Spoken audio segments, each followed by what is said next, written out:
wasn't walking in my purpose.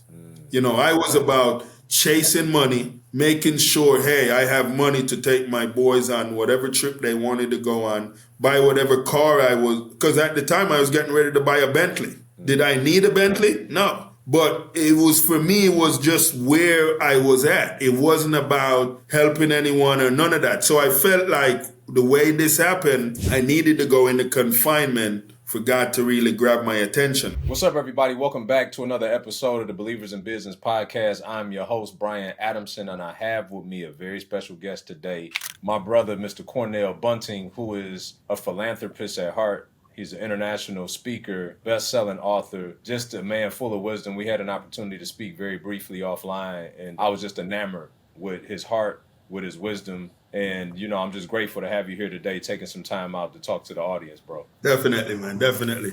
Thank you for having me on the show, man. Yeah, man. So, this show is comprised of a lot of coaches, consultants, business owners, that are in the faith community predominantly. That's who listen to this. And right. It's funny because as I was going through your bio, which is extensive, right? And I'm like, where should we start the conversation off?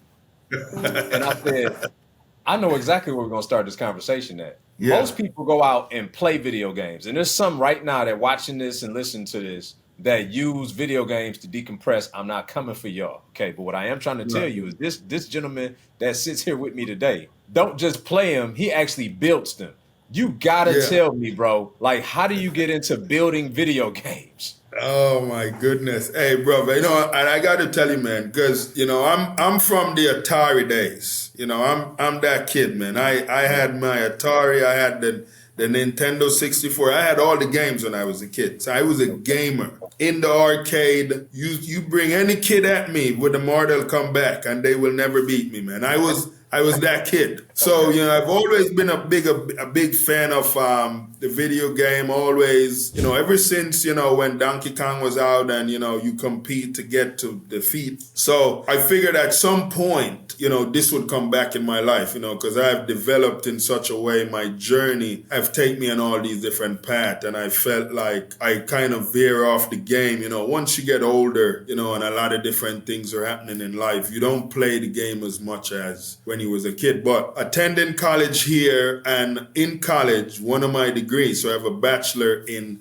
gaming and simulation programming. And I did a research one time, of this gentleman that did the concept for Grand Theft Auto. And I saw where he sold it to Sam Hauser with Rockstar and how much he paid for it, for the concept. And I said, at some point, man, I would love to be in this world where I get to create a world where I know what all the different endings are going to look like. I never knew what that was going to look like. What I did know, because I used to write in school, was what I was capable of was writing stories and what those look like. So, I had got into this world of helping youths in underserved communities, and I find the challenges with, funding and stuff. And I said, what? Because I had 9 books out, one of the book, Nostril Adventure, for anyone of you guys to see. You can find it on Amazon. But Nostril Adventure, this video game, or this book, highlight this mouse that has this special nose, and this nose takes him on a quest to go look for this gold dust cheese. And on his quest, he runs into this rat named Rascal.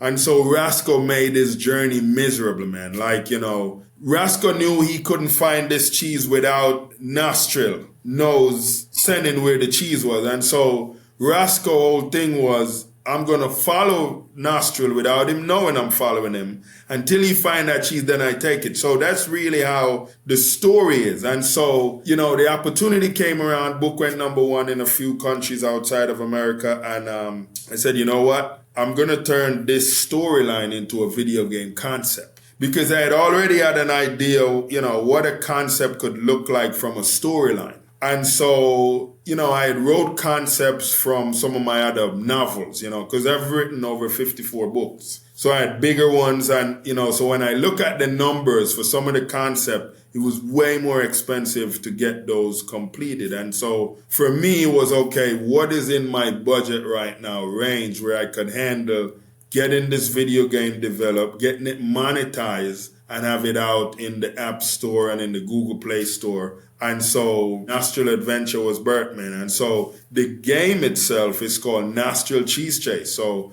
for any gamers that, go in the App Store, they type in Nostril Cheese Chase and the game will come up. And right now, if they make it on the leaderboard, they have a chance to win $10,000 or $5,000. So, there is all that stuff that's happening. But really, that's how, that got birthed, man. Bro, that's strong. Now, I always see the game within the game, right? One of my spiritual gifts is wisdom and discernment, right? So I'm hearing you walk us through this whole process, and I'm hearing you specifically talk about the elements within Nostril.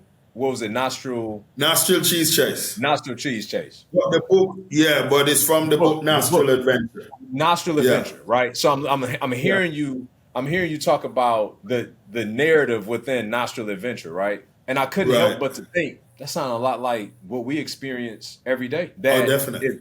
If people see that your gifting can get you in certain rooms and certain opportunities and certain payoffs that they can't, then they'll just try to leverage you and follow you around with your gifting to finally get the thing that they desire most from you. Bruh, I think you're the first person that have dissect that the way it's just beautifully. So I love that. Definitely. Bro, that's strong, man. It's a lot of lessons, I'm sure. Even, see, you know what? Since we're here, why don't you tell us a little bit about the game? Like, what can we expect when we play it? So in the game, man, so before I even dive into the whole game, I'll tell them even why this game, the story was even created. When I was a kid, we had a mouse problem. We had one mouse. We had a huge house, but we had one mouse that this mouse bit up. I had this Viking shoe, man, that I was excited about, polish my shoe, because I went to a school where they check your shoes, they check your uniform, make sure everything's clean. But anyways, this mouse, man, bit up the side of my shoe, and I was furious. All we wanted, me and my two brothers wanted, was to catch this mouse. And when I tell you, bro, this mouse showed us how impossible look. Like you can see something looking impossible, and he make it possible. And we would corner this mouse so many times, and we're mind blown by how this mouse got away from us. So we were furious, man. We wanted to get rid of this mouse, and my dad finally got, fed up with us the way we were behaving because we had that mouse issue. And he brought home a cat. Brought home this cat, full white cat, bro. When I tell you, I've never seen nothing like it. It was full white cat. And my dad said, listen, this issue that you guys have with this mouse will be gone in 24 hours. He said, matter of fact, it might not even be 24 hours. Let the cat go in the house. And we're excited because we're like, you know what? We're finally going to get rid of this mouse. Bro, when I tell you, that did not happen.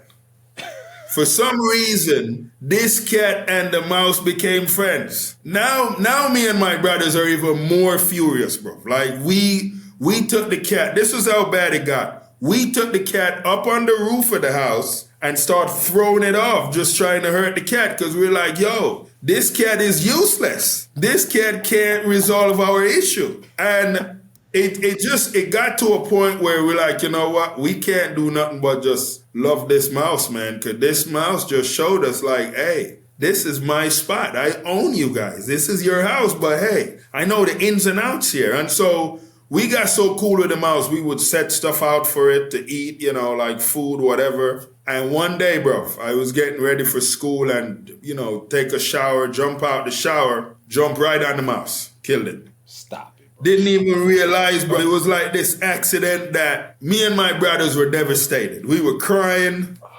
Oh, man, it was a bunch of stuff, bro. We had a funeral for the mouse. My mom was looking at us like, what is wrong with you boys? It was one of those type of situations. So for me, bro, when I decided to write the book, Nostril Adventure, I said, you know what? Because I didn't want to make Nostril the villain. I had to create a villain in the game. And so in the game, there's Roscoe. Roscoe is like this huge rat, that's 3 times the size of Nostril. And so in the game, the game has about 15 levels. But right now, when they download the game, they're only getting access to 5 levels where they go around. It's a never-ending loop game. So basically, you go through the farm, you go through the field, then you get into the street. So you go through the street, you got to collect all these cheese, and then you got to collect the gold dust cheese. So you're racing to the mansion to find this gold dust cheese where Mr. Winslow lived. You go through the yard, then you go in the house. And when you get into the house, there is a showdown with you and Roscoe in the game. So what Roscoe does, he has these little minions, they look purple. So they're poison minions, and he picks them up as he's chasing you and he's throwing them at you. So if you let one of those mouse hit you, you're done.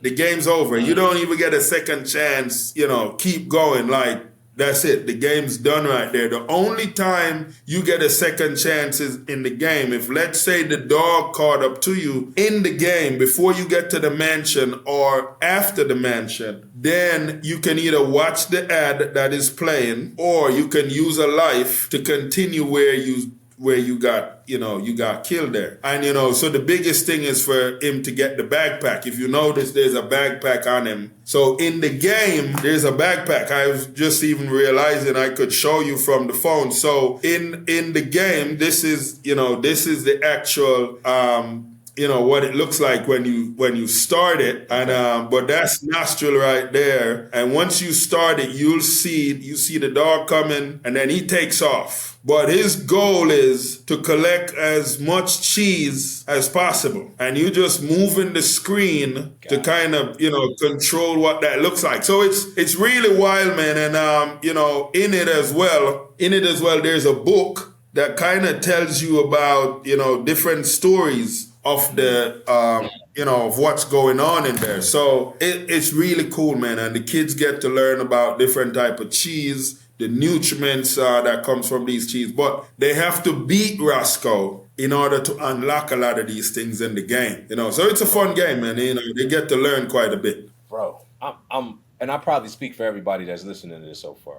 I'm blown away. Okay, seriously, bro, the level of detail in your creativity. Yes, sir. But then you're very assertive as a business person. How did these two worlds come together for you? So, what we did was, so one of the things, if you notice for the game, as I ended, so one of the thing is, there's a store. So in the game, we have the leaderboard, of course. Mm-hmm.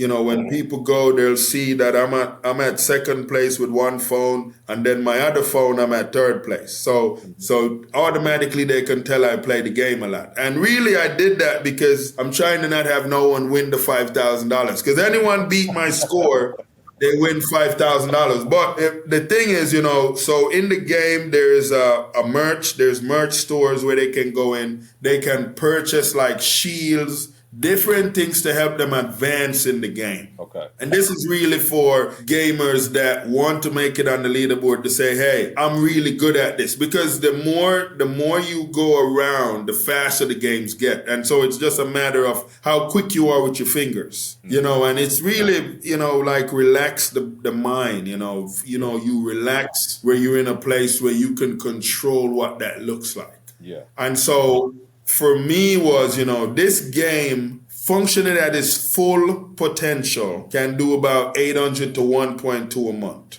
And so basically the purpose of this was to get it out there so we can be able to generate enough that will help us with the nonprofit organization where I cater to about 1,400 kids. But we don't want the number to just be at 1,400. I want when someone talks to me next year, I'm at 4,000 kids or I'm at 8,000 kids, because we write soft skill learning program to help these youths understand their value, understand what they're capable of. So we're teaching them different things that they don't get taught in school.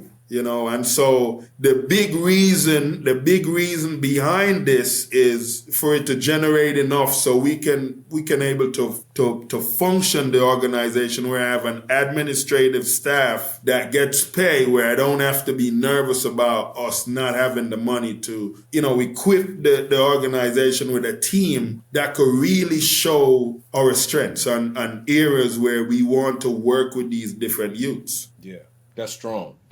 So right now, can you tell us a little bit about the nonprofit, the specific demographic of young men that it sounds like you're helping, And what are some of the programs and things that you guys are equipping them with? So the program really help youths from 12 to 19. It's a lot of soft skill learning. So we have everything from communication strategy, financial literacy, integrity, critical thinking, math and puzzle, science at home. We have a program that's called storytelling and writing. We have another one for debate and public speaking. Different areas that address what that emotional support look like. You know, we have mental health, we have health and wellness. So we have a lot of different areas that we address to help a lot of these youths. And so, you know, what we've done, move into a lot of what we've done with these youths. We basically have programs where we go in and we say, okay, you know what? We want these youths in the after school program to understand, hey, you can dive into a problem that looks impossible. And it's possible because now you understand the steps of how to solve that. We also have a program in robotics and engineering that really help these youths understand where we're headed now as we're in this paradigm shift, understanding, you know, what that look like. So when a mass of people come at us and say, hey, what are you guys really doing? We look at them and we say, well, you know, we're providing something that's like a social, emotional learning type of approach. Where we help in a lot of these youths in underserved communities. So when you look at it at that aspect, it's more like how we're helping these youth to see that they're the star in their story. Because our programs, so the main program is called Stories to Create. Stories to Create is where, let's say we're in an underserved community, a lot of these youths, they feel like they're not up there because they're being told all these different words, you know, you're useless, you're not going to come out to anything, you know, all these different things. But there's a story there that they don't necessarily understand what that story looks like. How can I make an impact, or how can I create something that would never be created without me being a part of it? You know, what does that look like? And so this is how all the pieces are structured. And so the way we have them structured is to really help these youths identify their strengths, you know, because you never want to force anyone to do something that they don't want to. We try to help you to understand you want to get into that beautiful place where you're comfortable with what you're doing. You love what you're doing. And so, you know, the joy of what this looks like, man, you know, is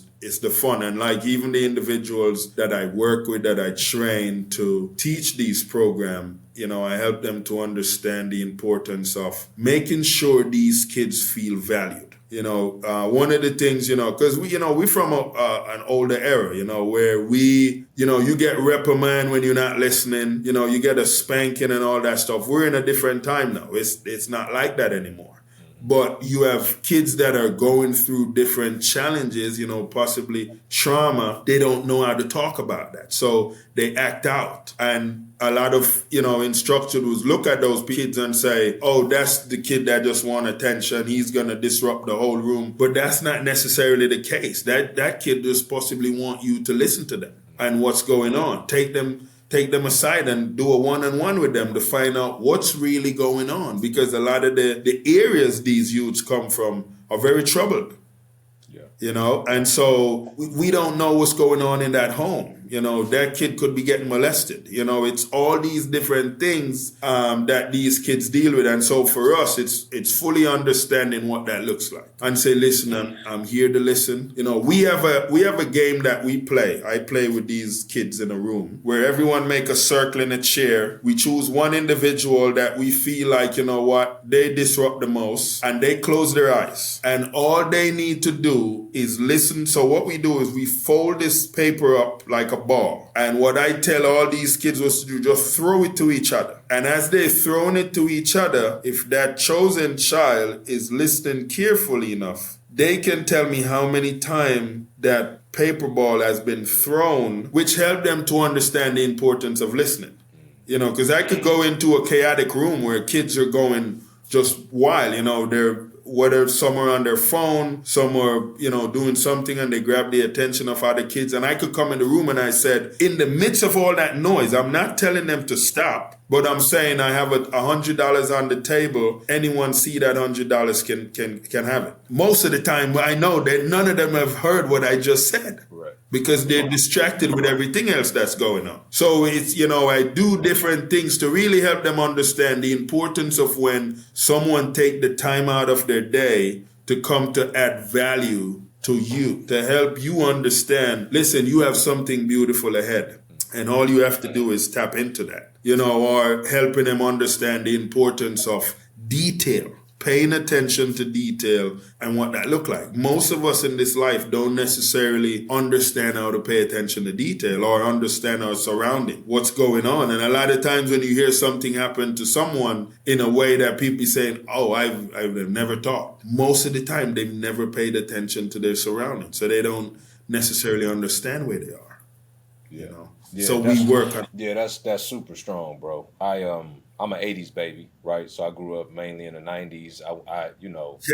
I spent a lot of time in the Boys and Girls Club coming up, and I hate that they aren't what they used to be, right? But they help to develop a lot of these skills that you're talking about now that were requisite in my development as a human being. You know what I mean? Forget like personally or professionally, like just the human nature of evolution, being in that kind of environment around people that care for me, that I could open up in levels that I wouldn't open up with a parent or maybe a family member about certain things that I was going through, where I saw these people as big brothers or uncles or aunts of sorts, right? It sounds like that's kind of what you've done, but just on a larger level, 1,400 plus youths and counting.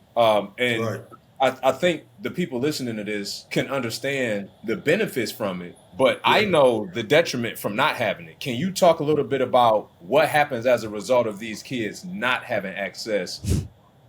So, and that will take me into talking about what my situation was in 2013. So in 2013, I had a security company that was really doing an amazing job, getting contracts, all these things. We're generating money. And in the midst of that, one day I decided I got to go and evaluate one of my worker that was, questionable because of complaints I was getting on locations. Well, that trip got me locked up. We got pulled over. There was a lot of stuff being said that wasn't making sense. But then next thing I know, we're accused of possibly going to kill someone. And so I get arrested, I go to jail. Now I'm in jail facing 32 years to life. I have no bond. They've decided to put a hold on the bond, because they don't know if a crime happened or a crime didn't happen. They didn't know because they were going on an accusation.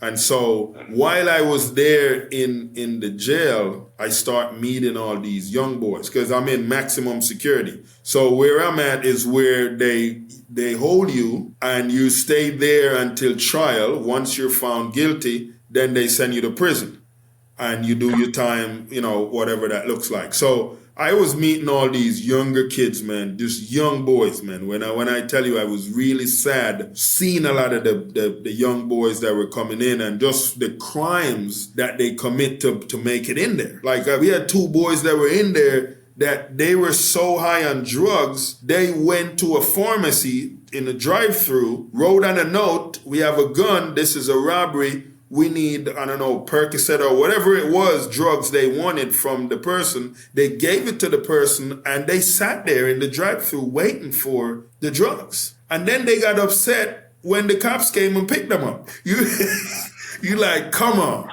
But when I tell you, bro, that is not even the worst of some of the stories. But when I start seeing a lot of that, I was like, you know what, man, we're in trouble if we don't help these youths. These youths' mindset need more development. The information is not reaching them. The information of what common sense look like or what, how to think critically or what does self-reliance look like?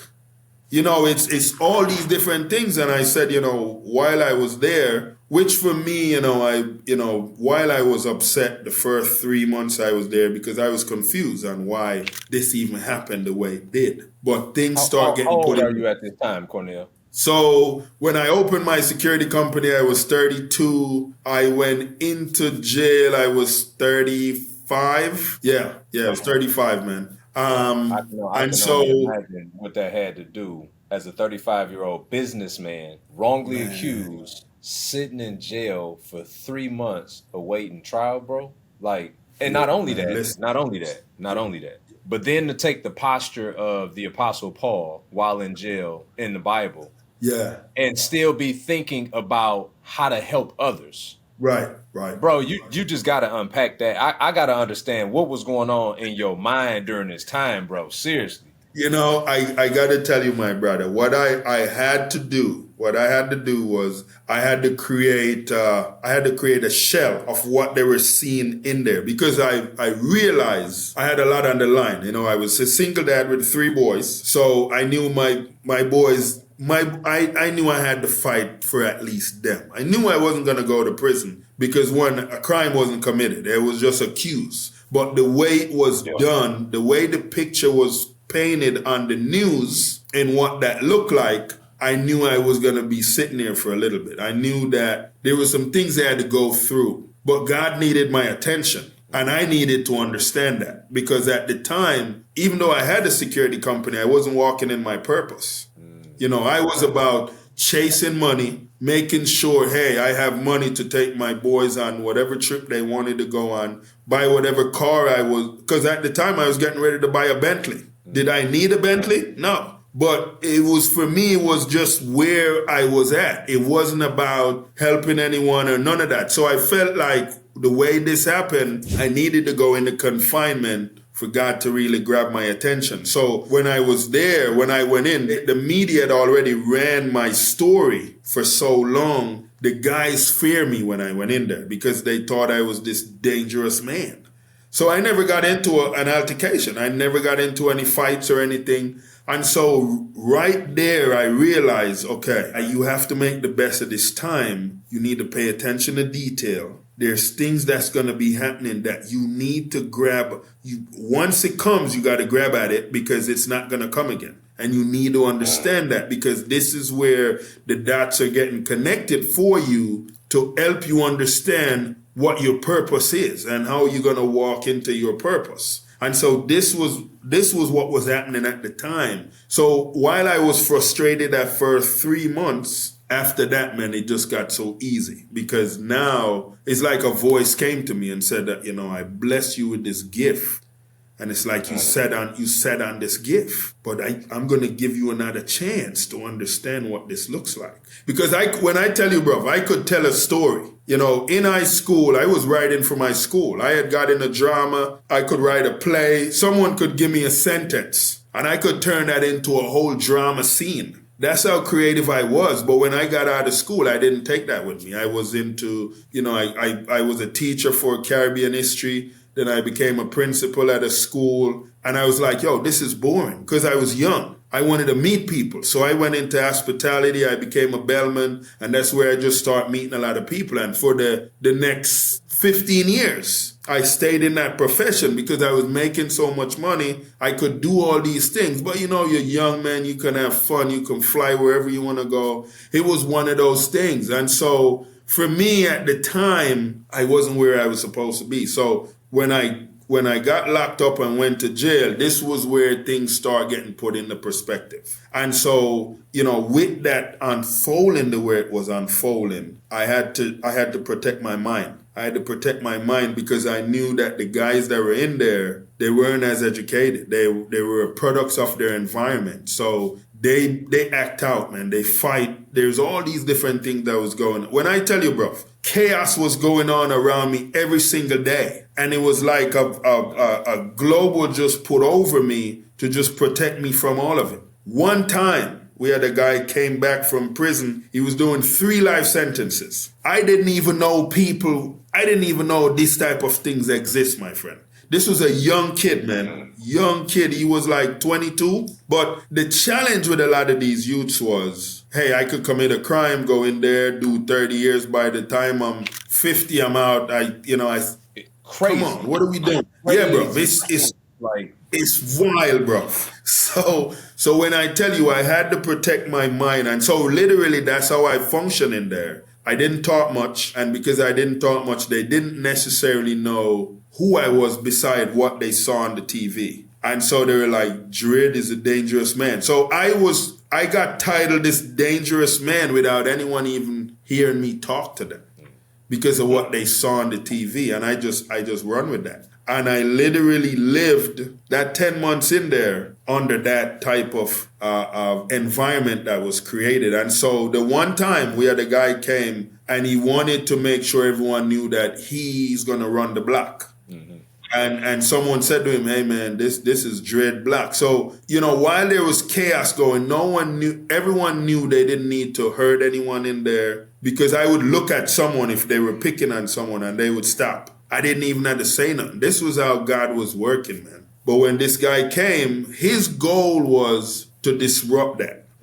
And in there, someone told him, say, that's where Dread sits. Because I had an era where I sit every day, I read, I write. That's where I do all my work. And he sat there. And what I did, I went another place and I sat. And he didn't like that. So he came over to me. And as he's talking to me, like we need to really iron this out to show these guys who really run this block. And as he's talking, because, I was in mixed martial arts, I just give him a choke chop, just a quick choke chop. And just in his talking, he's trying to catch here now. And so by the time he did that, I just, pick him up to the wall and I said, we don't walk the same path.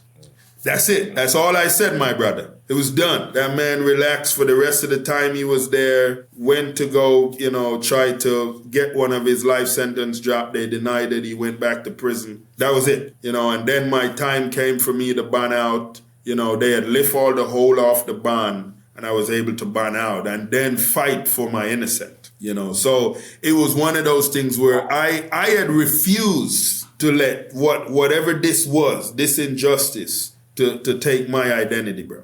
Let me ask you this, bro. I'm blown away. As I could probably speak for everybody listening to this, right? Yeah. What was your faith like before that happened? And what was your faith like as a result of that happening? So when I went in there, I was a new Christian. I had just got baptized, was really confused on why that even happened, because the guy that accused me of all this was sent to me by the church I was going. They begged me to hire this guy. So I was really confused. But there was things that I needed. There was things that needed to happen there. And I don't think it would have happened any other place but there to get my attention. So, when I got out of there, I wasn't the same guy, that walked in there when I walked out, because now I understood what my purpose was. I understood what my assignment was and what that looked like. And for me, it was, I could look at this like, my adversity right here is beating me up, but really it was teaching me. It was teaching me some things that was already with me, but I just didn't realize they were with me. I needed them to be pulled out a certain way. And, I can throw this analogy at you, man. I was in Africa. I was in Soweto.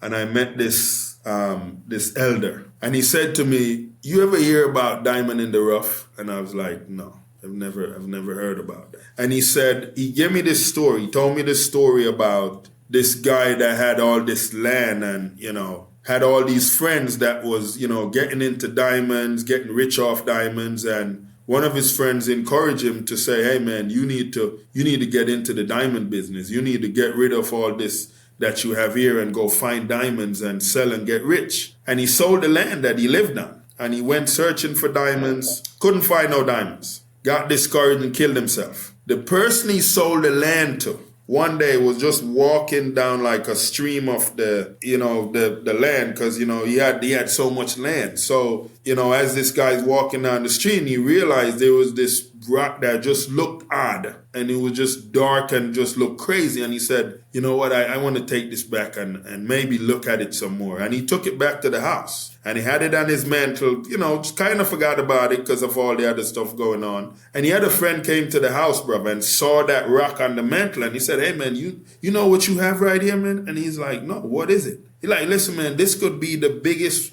diamond found in history. And he's like, where'd you find this? And he's like, oh, I got a ton of those down the street. Crazy, bro. Just imagine the guy that actually originally owned this spot, bro. Imagine if he had just take a break, pay attention what he already have. It's the world we live in, bro.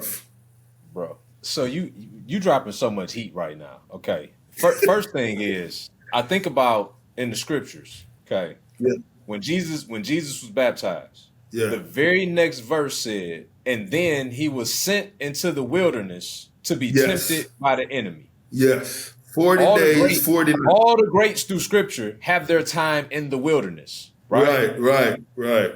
So I heard you say, I was baptized, my Judas happened to be in the church with me, and then sent me to jail, which was my proverbial wilderness. Like, that's what I heard you say when you just explained. Yes, sir.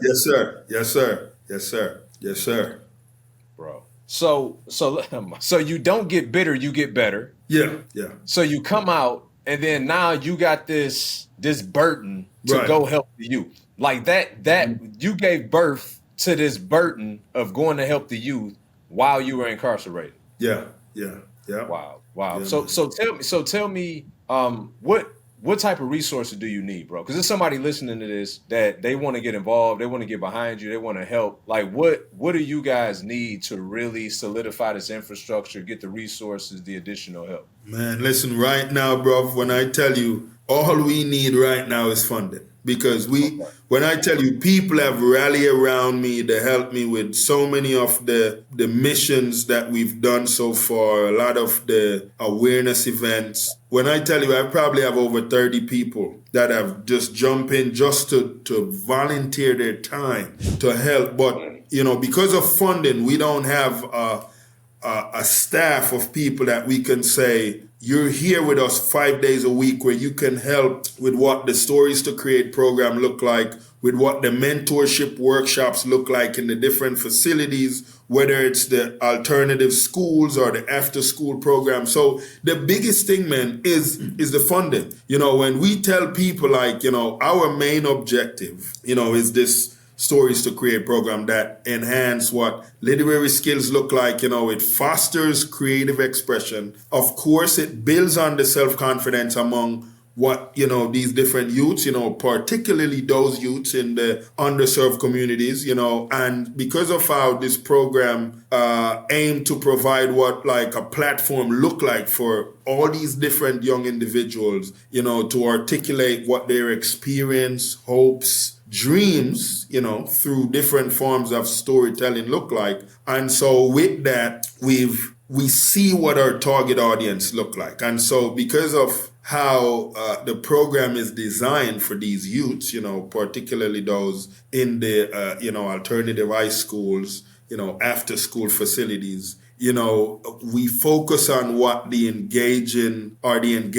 look like for those students, who might benefit from, the alternative forms of education that will allow them to express themselves and improve what that look like through, communication skills or whatever. So, the programs, we have it structured where we have workshops, we have mentorship, we have community engagement, we have, the resources is where we help them to understand how to write a story, and, that look like getting them a notepad, journal, whatever that looks like, and they can dive into what that look like. Because for me, I'm a storyteller, and, I understand what that look like. And then how we get to evaluate, and get those feedbacks on what that could look like, So for us, the outcome that we expect is where we improve on literacy, communication skills. We enhance self-esteem,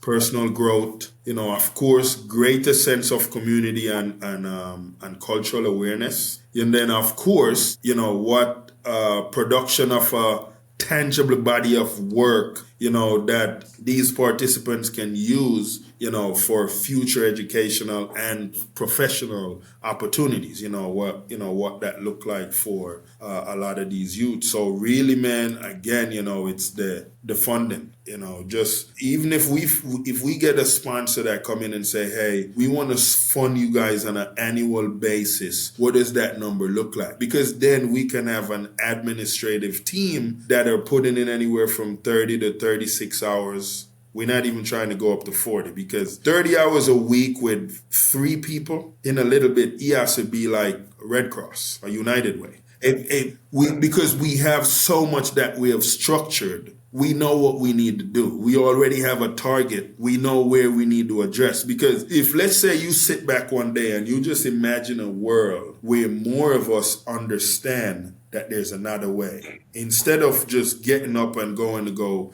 rob a store or seeing someone that have all these different things and you get jealous of that person and you decide to go either hurt that person or rob that person. Imagine if you have a mindset where you understand that there's another way. You don't have to do that. You can actually be someone that is adding value to society. You are a solution. Like, you're not one of those person that keep talking about different problems, because you have decided, hey, I'm going to be a part of the solution. I'm going to be a part of what this is going to look like. I'm going to help my community. And bro, we live in a world, and to really feel like you have the resources and the infrastructure to do that, right? Because I think, I think all of us, when we come from that element, well, not all of us, but some of us, when we come from that element, we kind of know what we're doing is wrong, right? Oh, definitely. Like, if we're conscious enough, we know that what we're doing is wrong. But then like, if I'm going to go against the grain, where's my support if I go against the grain? Right. So that's what I hear you talk about, is giving them the competence and confidence through resources and mentorship and framework, so that if they do want to step out the crowd and raise their hand, that they got something to back it up with. Because otherwise, they boys, they girls, they're not going to listen to them if they're not able to really say and show, this is how we can do it different. Right. Hey, listen, I'm going to tell you, bro. I was in a room with about 180 kids, and I presented this scenario with them. And, I think, when Fox 4 had featured me, there was one of the exercises I had showed them. But it was something I presented that looked impossible, that was possible. But the only way it's possible, you have to take all the steps. You can't skip a step. And what I did was I presented to them was, hey, I'm giving you 2 jugs. This jug is an 8-liter jug. This jug is a 3-liter jug. I need you to bring me back in this jug, this 8-liter jug, 4 liters of water. The challenge is there's no marker on the jugs. You can't tell what liter is where on the jug. So you can't tell me, oh, I'm just going to fill the 8-liter jug halfway and you have 4. That's not going to be the solution, because you don't know. You can't guess this. You have to start with what you know. And for me, is that what I throw at them is, what do you know? You have an 8, you have a 3. What else do you know? You need to bring me 4 into this 8. You have a faucet that's running this water here. Let's do this math. Because it's going to need you to do the steps, and you can't skip a step. You have to go the whole process. So if we're filling up this 3 and we pouring into this 8, now we know we have 3 into this 8. We still got to use the action item. Now we're going to fill this up again. We're going to pour in there. This time what we have 6 in the 8. How much more can that 8 take? It's going to pop in their head now. Oh, that 8 can only take 2 more. So now we fill the 3 up again, but we can only pour out 2. So now they know there's 1 left in the 3. So now they know there's a 1. So now you have figured out 1 liter. You figured out 1 liter. What is your next move? And everyone is saying all these different things. Some people get stuck because they're like, I don't know what we're going to do, because the 8 liter is filled now. What if we pour out what's in the 8 liter? Because remember, all I need is 4. So now they're like, okay, so I just pour that out. So now I can pour this 1 into the 8. So now I know I have 1 in the 8. What else do? We fill up that 3 again. That's right. This time when we pour it in, bruh, everyone go crazy. The room erupts. They're like, yo, that was not possible when you presented that. That was not possible. But I'm saying to them, this is how life is. Life, a lot of times, throw things at us that look so impossible. We give up. We give up, bro. We don't even bother to try to make any type of effort for what that's going to look like. And a lot of times, that's how we miss our blessings. It's how we miss our callings a lot of time, because we don't want to take that extra time to go those steps to see what that looks like. That's so strong, bro, because we live in a microwave society now. Everything you want, you push a button, you get it, right? 30 minutes or less for almost anything of any kind of significance in your life. You hungry, you DoorDash, you're there in 30 minutes, right? If you need affection, you could go DM somebody immediately, right? Anything you need as a human today, you can almost get within 30 minutes. That's true. Except for sustainable success. Exactly. Sustainable success may come in 30 minutes, but it won't be sustainable for the long haul. You may get the teamings of what success look like. A wire hit your account in 30 minutes from a move that you made, a play that you ran, but it won't be sustainable. And so it's requisite that, to your point, you're helping them develop the muscle of critical thinking, patience, perseverance, and perspective shifting, which are all going to be critical for sustainable success. So I love that, bro. Do you happen to know, and I know you don't have a business plan in front of you, but do you happen to know what that magic number is that you guys need right now from a funding perspective? 850,000. Okay. 850. But, and I was just going to say, go ahead. No, go ahead. Well, so one of the things we have is this robotic and engineering program that we want to kind of lead the way with this, because we're in a paradigm shift now. We're in a technology world now, where, a lot of these youths need to understand AI is not going anywhere. It's coming. It's not going. We got to accept it. There's a lot of us that's not going to want to accept it, but what's going to happen? You're going to deal with whatever those consequences are, once this is fully rolling out. And so that's the expensive program. And so with that, because we want to help as much youth as possible, is one of the reasons why, getting this much amount will allow us to staff at least 5 people that will allow us to function in the areas that we need to function. And then we bring in on like 1090 people, which is the mentors, where we teach them how to work with these youths in the different facilities. Because eventually what we want is the program to be in all these different schools when they finally accept the programs. Because we've been at it, over a year now, trying to get it in the school systems. They want it, but them taking the time to look at it and say, hey, let's make this credible. And of course, I'm a certain type of individual, I'm of color. We got all these different things that's going against us, but we still pushing because we know something's going to give. So we got paid. 100%.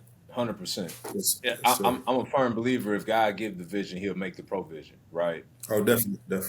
Right now, the program is actually domestically as well as international. What yes, was... Sir. So can you talk a little bit about the locations that it's in, and then also what was the mindset behind having it in these locations specifically? Yeah, so it's on the website. So if people go to easinc.org and they click on the page that says Academy, they'll see all the different courses where they can literally log in. We have dropped the courses down to 50 cents.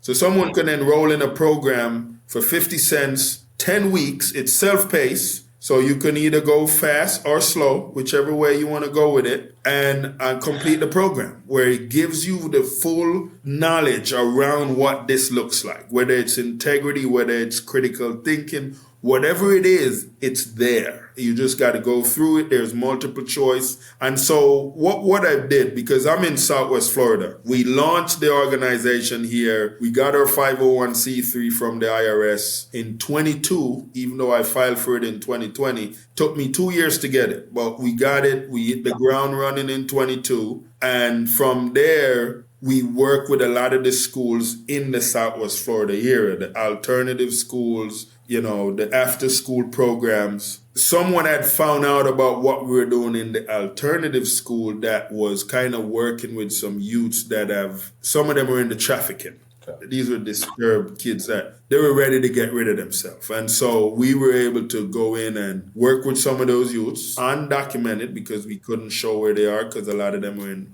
witness protection. And then because I'm from Jamaica, I went back to Jamaica to saying, hey, I want to mirror what this program is that I'm doing here in Florida for the kids in Jamaica. So we're in 9 different parishes in Jamaica in the homes. So the homes are like not necessarily foster home. These are homes that have taken kids that are considered bad kids or kids that are in homes that are not safe for them. So these homes have anywhere from 34 to 70 kids.